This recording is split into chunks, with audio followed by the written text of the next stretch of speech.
You called. I am hardly surprised. To put it lightly, no one has a place here. Our farmers wish to be merchants. The merchants dream of being nobles, and the nobles become warriors. No one is content to be who they are. Very well. Speak, then.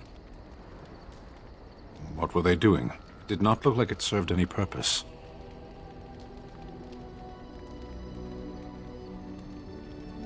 That word means nothing to me.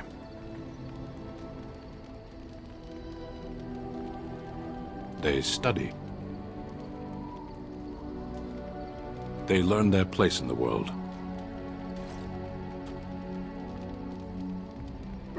What do your priests teach the Emissaries if not how to be adults?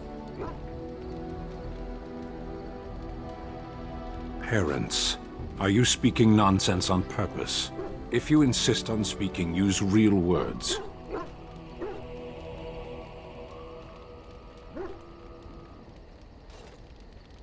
Tamasrans. But the Emissaries are not theirs. They belong to the Qunari, not the priesthood.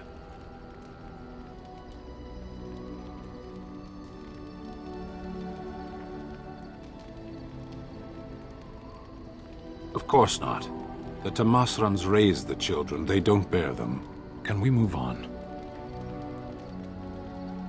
Very well. It obviously didn't work for you. You are a Grey Warden, yet you know little of your own order. You do not know yourself or what you are for. It was cruel of your people to leave you this way. The Tamasrans see that all Qunari know themselves. And you are not trained beforehand? You cannot make the world suit you. You must suit the world.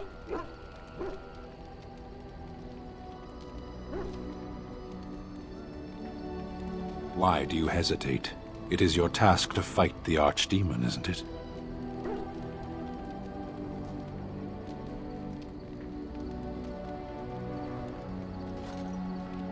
If you fail, preparation beforehand will have been pointless, and if you succeed, it will be by sheer chance anyway.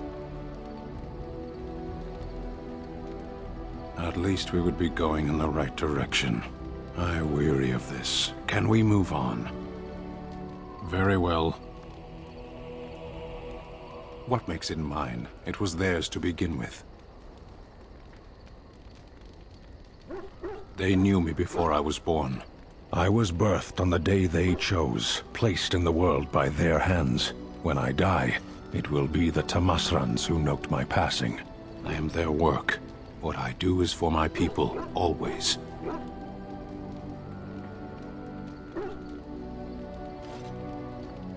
That would be a waste.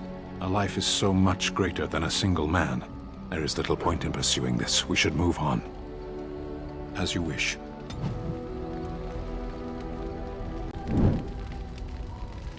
Thank you so much.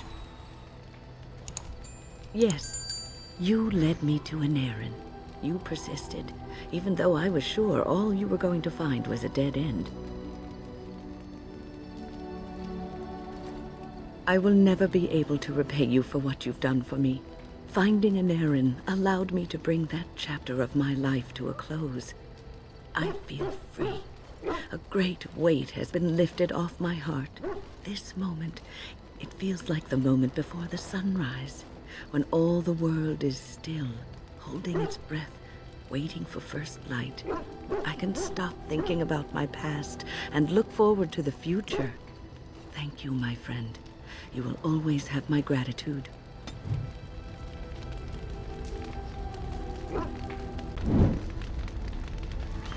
You know, maybe this isn't the best time to be thinking about this, but I've something to ask you. Chances are we'll be heading to Denerim soon. And when we're there, I wonder if we might be able to look someone up.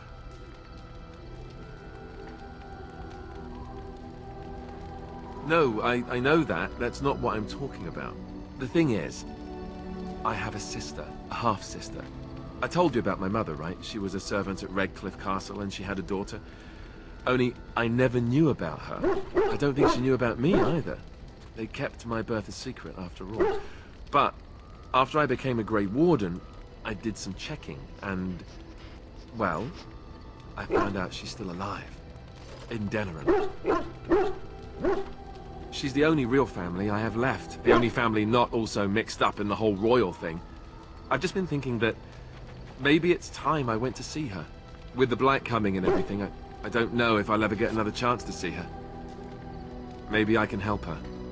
Warn her about the danger, I don't know. I'm not sure. I don't know anything about her except her name and where she lives. Her name is Goldana, and I think she remarried but still lives just outside the alienage. If we're in the area, then, well, it's worth a look.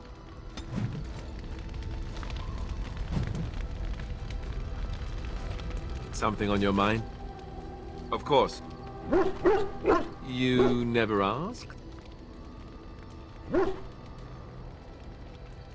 We are friends. I didn't mean to... It wasn't supposed to... Oh, let me explain. The thing is, I'm used to not telling anyone I didn't already know. It was always a secret. Even Duncan was the only Grey Warden who knew. And then, after the battle, when I should have told you...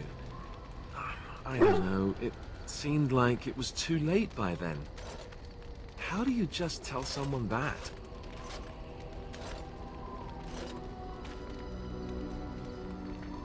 Yes, well, I suppose part of me kind of liked you not knowing.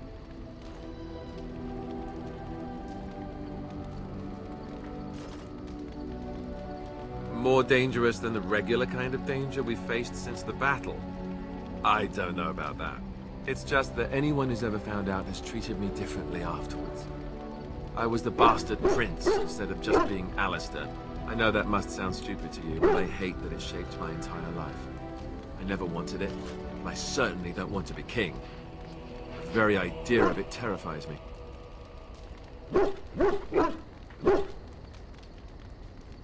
You can say that again. I don't think I've ever had a choice in the matter. Right from when I was born, all my choices have been made for me. And now Arleman plans to put me forward as the heir. It never ends, does it? And for what it's worth, I'm sorry for not telling you sooner. It was a dumb thing to do. I guess it's kind of a relief that you know now. Let's go. Your dog is filthy. I can smell him 50 yards off.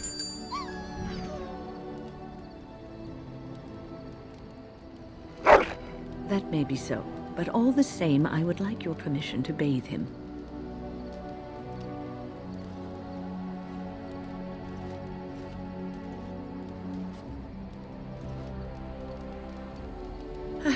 I suppose that's true.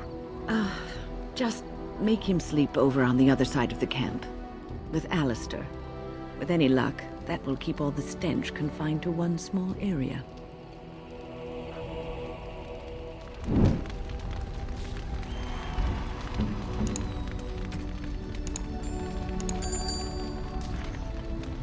Gloves? You're giving me gloves? What for? I did not mean to sound ungrateful, it is just... Wait, these are Dalish, are they not? My mother was Dalish, and had a pair very similar to these. The leather was less thick, and it had more embroidery, but these are very close, and quite handsome. Do I seem surprised? Perhaps I am. Still, I appreciate the fact that you even thought of me. No one has simply given me a gift before.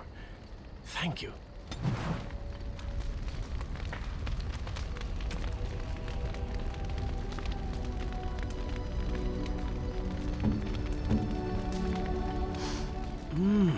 That smell.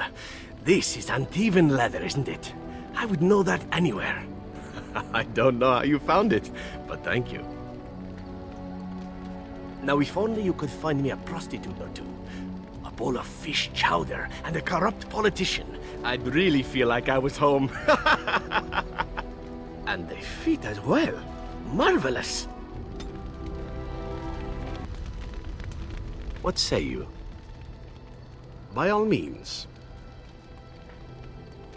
I know little enough of the Dalish other than the fact that my mother was one, or so I was told. She had fallen in love with an elven woodcutter and accompanied him back to the city, leaving her clan behind for good. And there, of course, the woodcutter died of some filthy disease and my mother was forced into prostitution to pay off his debts. Oldest tale in the book. How should I know? My mother was a whore, as you'll recall. None of the other elven boys in the whorehouse knew their fathers. I was not so unusual. I didn't know my mother either, of course. She died giving birth to me. My first victim, as it were. We were all raised communally by the whores. It was a happy enough existence, ignoring the occasional beating. Until eventually I was sold to the crows. I brought a good price, so I hear. It could have been much worse. Shall I tell you about what happened to the other whorehouse boys who did not fetch a decent price with the crows? Surely your life has not been so idyllic. People like you and I are not the product of happy lives of contentment, after all. My original point is that my mother's Dalish nature was always a point of fascination for me. Through all the years of my crow training, the one thing of my mother's that I possessed was a pair of gloves. They were of Dalish make, I knew that much, and beautiful. We were not allowed such things, of course, and eventually they were found and taken. I am thankful you found a pair so much like them.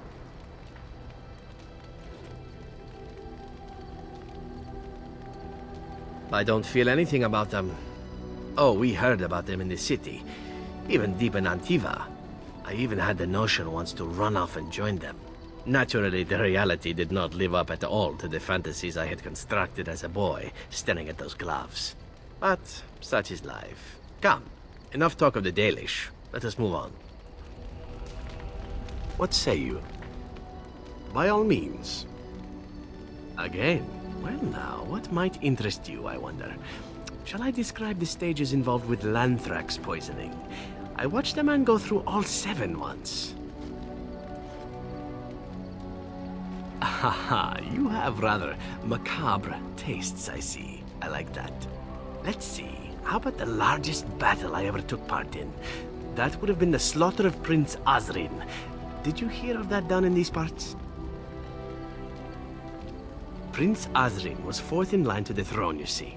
He started off as 11th, but worked his way up the old-fashioned method by inheriting control of an entire Crocell from his grandfather. After assassinating his way through the royal family, the king hired 3 other cells to take down Prince Azrin once and for all.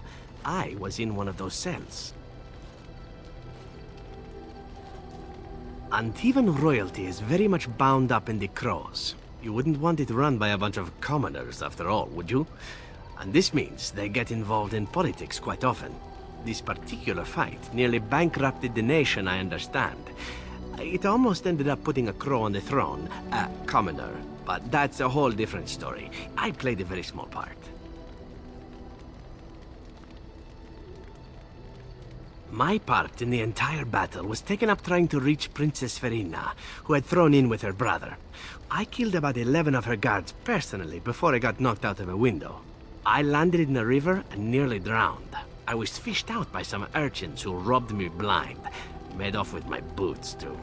At least they didn't cut my throat. And that was my part in history.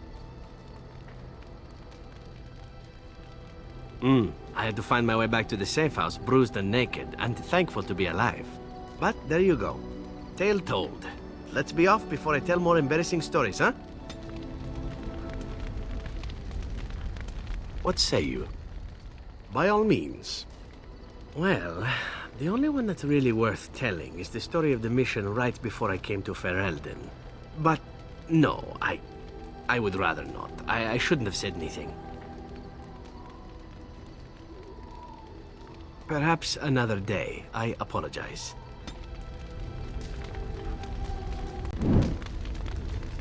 I was just thinking about what happened to the elves, and I'm reminded of a song sung to me many years ago.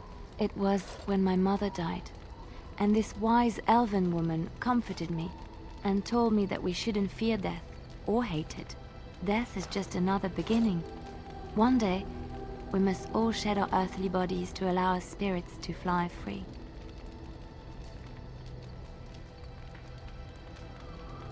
It's a beautiful sentiment, I think. One that brings peace and hope to the grieving.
You've seen and touched Andraste's ashes.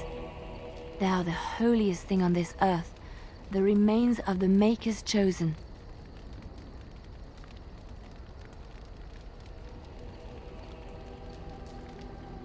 I know, it seems almost irreverent to use her as a curative, and it is also a tiny bit morbid.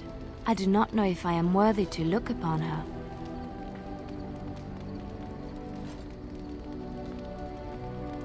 Yes, of course, but it still is something to be in awe of.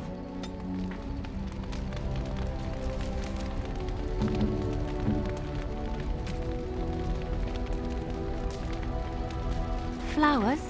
For me? They're beautiful. Just a small one.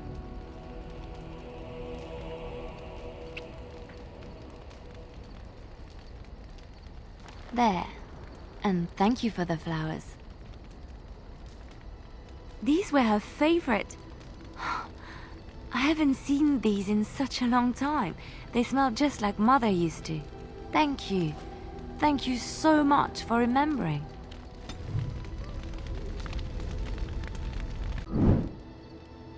It speaks. It doesn't have better things to do. That is true. I do not.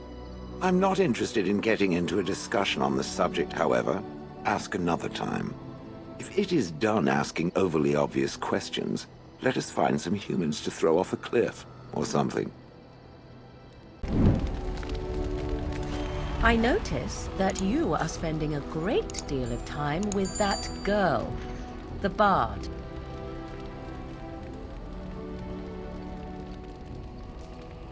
Oh, I'm not opposed to the girl.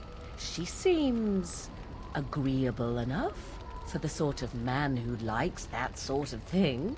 My point is that you and I have shared a bed together. It seems hardly fitting to have you doting upon that girl at the very same time, does it?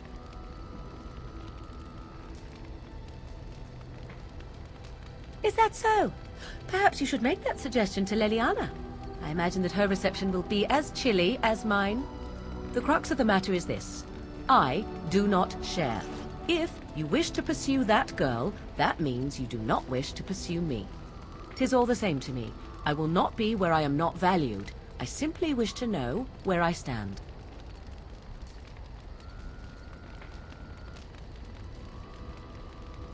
I do not believe so.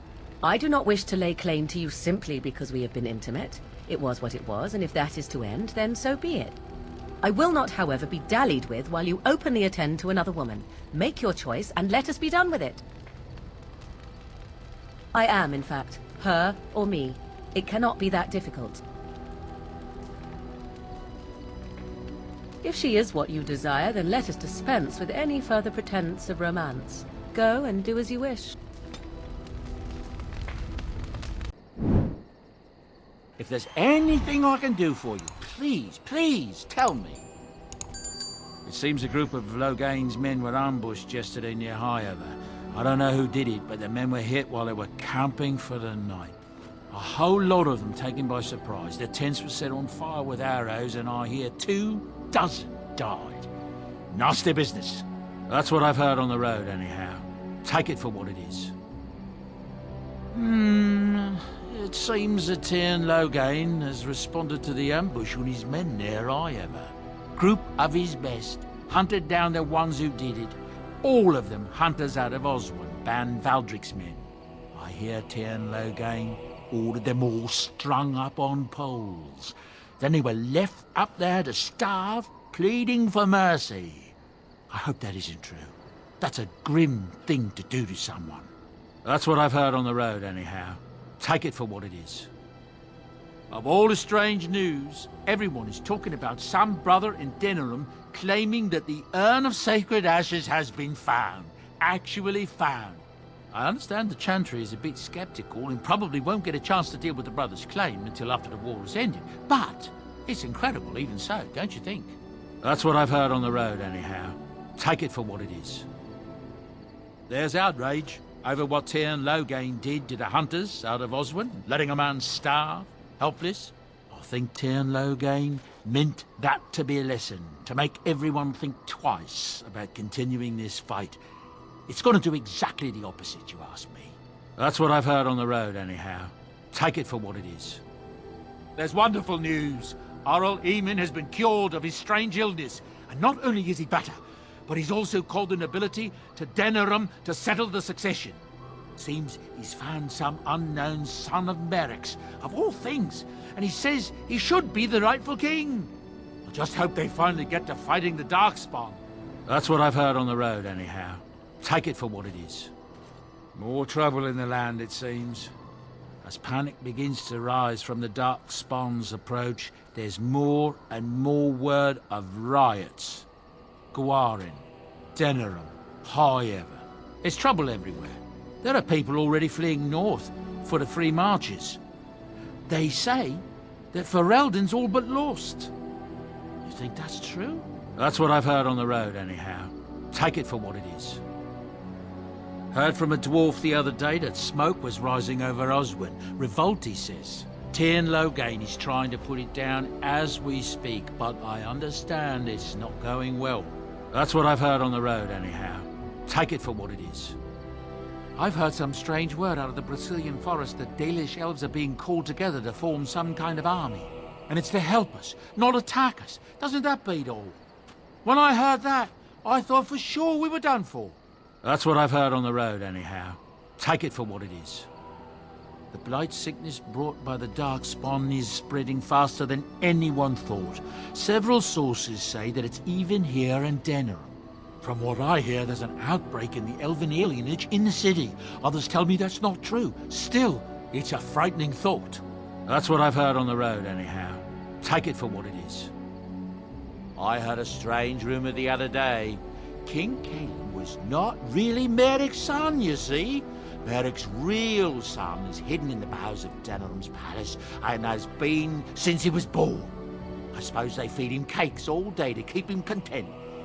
Maybe he's simple. Or a mage. Merrick's real son, a mage. Can you imagine? That's what I've heard on the road, anyhow.